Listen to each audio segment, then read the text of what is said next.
لاوان هیوای دووە ڕۆژی کۆمەڵگەی ئێران وتێک بە بۆنەی ڕۆژی جیهانی لاوان. ڕۆژی دووشەممە 12 مانگی ئوت ڕێکۆتی 22 مانگی گەلاوێژ ڕۆژی جیهانی لاوانە. ڕۆژی 7 دێسەمبری ساڵی 1999 کۆبوونەوەی گشتی ڕێکخراوی نەتەوە یەکگرتووەکان ئەم ڕۆژەی وەک ڕۆژی جیهانی لاوان ڕاگەیاند.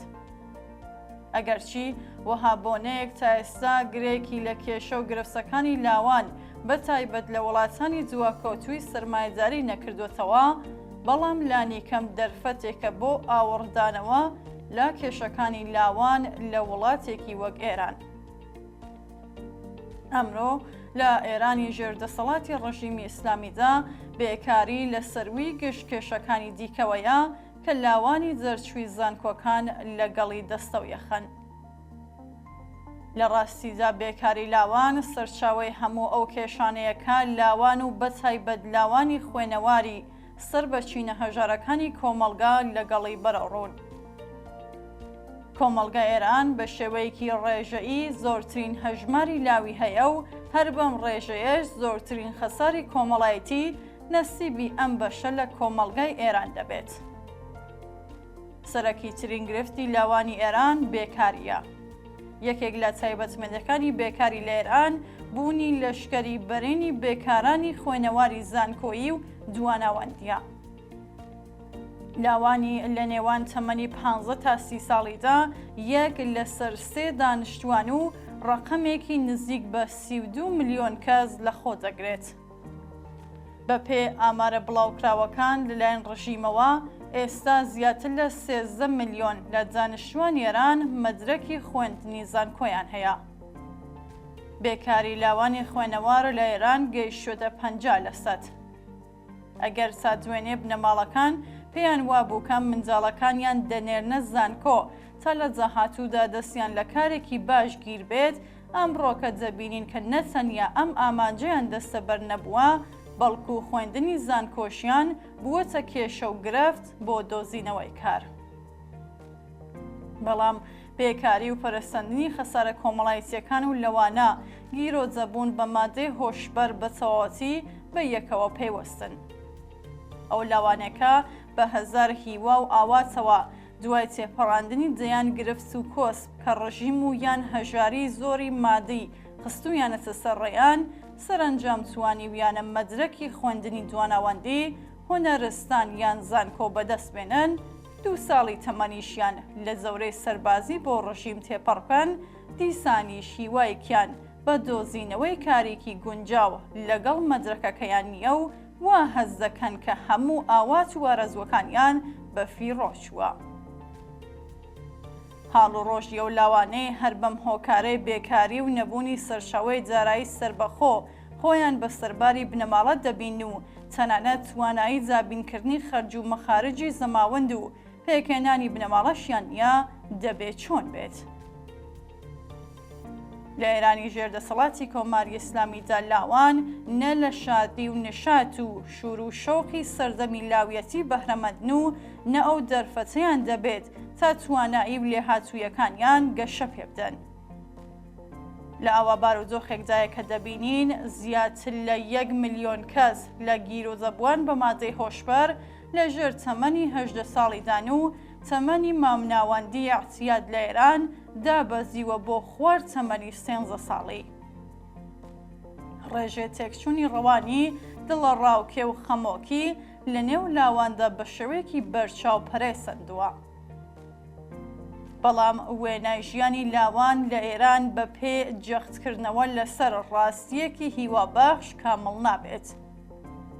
ڕژیمی ئیسلامی پرۆژەی جۆراوجۆری بۆ زاڵبوون بەسەر جەستە و ڕۆحی لاواندا بەکردەوە دەرهێنا، بەڵام گشتە و پرۆژانە لە بەرامبەر شەپۆلی حەرەکەتی ڕووبەپێشی کۆمەڵگا بوونە بڵقی سەرئاو. لە ڕاستیدا هەموو سەرمایە گوزارەکانی ڕژیمی ئیسلامی لە ماوەی 43 ساڵی ڕابردوو لەم بوارەدا بەفی ڕۆچوون.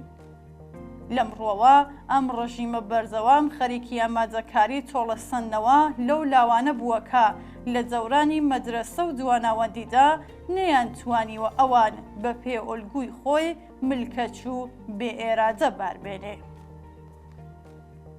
لاوانیێران ئەگەر بێکارن و ئەگەر لە سەرساییترین دەرفەتەکان بۆ بەهرەمەندبوون لە ئیمکاناتی سروشتی قۆناغی لاوی بێبەشن، بەڵام لە بەرامبەردا تەسلیمی باروزۆخی هەبوو نەبوون و ڕێگای خەباتیان لە دژی ئەم ڕژیمە گرتووەتە بەر.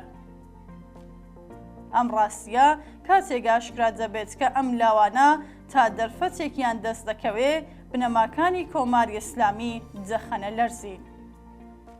لێرەدا دەبێ لەسەر ئەم ڕاستیەش جەخت بکرێتەوە کە هەرچەند لاوانی ئێران بەهۆی حاکمیەتی ڕژیمێکی کۆنەپەرست و دژی ئازادی خاوەنی کێشە و گرفتێکی هاوبەشن، بەڵام بەهۆی وابەستگی چینایەتی جیاواز ڕەنج و ئازارەکانیان وەک یەک و یەکسان نییە. ئاشکرایەکە گرفتی لاوانی سربەچینی کرێکار لەگەڵ ئەو لاوانەی کە چەتری پشتیوانی بنەماڵێکی دۆڵەمەندیان لەسەرا جیاوازە. بەڵام پەرەسەندنی خەباتی چینی کرێکار بە ژن و پیا و گەورە ساڵان و لاویەوە و هەروەها ڕزگاربوونی ئەم چینە لە چەند ڕژیمی ئیسلامی و لەو نیزامە چاوسێنەرەی ئێستایەکە ڕزگاربوونی لاوانیشی لەو بارودۆخە نامرۆڤانەی کە ئەم ڕژیمە بەسەریدا سەپاندوون بە شوێنەوە دەبێت.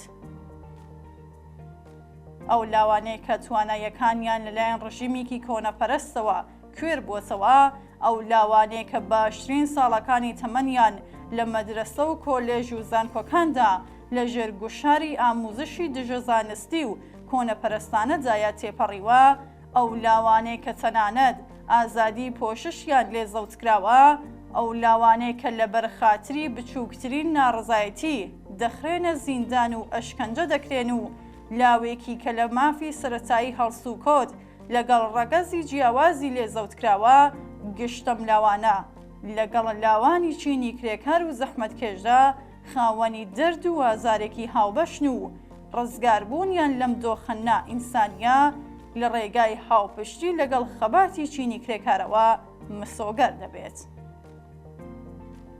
ڕاستێکی حاشا هەڵنەگرەوەیەکە لاوانی ئێران بەرامبەر بەم بارودۆخە سەریان دانەنەواندووە و تەسلیم نەبوون. ئەم خۆڕاگری و بەرخۆزانەی لاوەکانمان لە شۆڕشی ژینادا بە دروشمی ژن ژیان ئازادی گەیشتە لووتکە.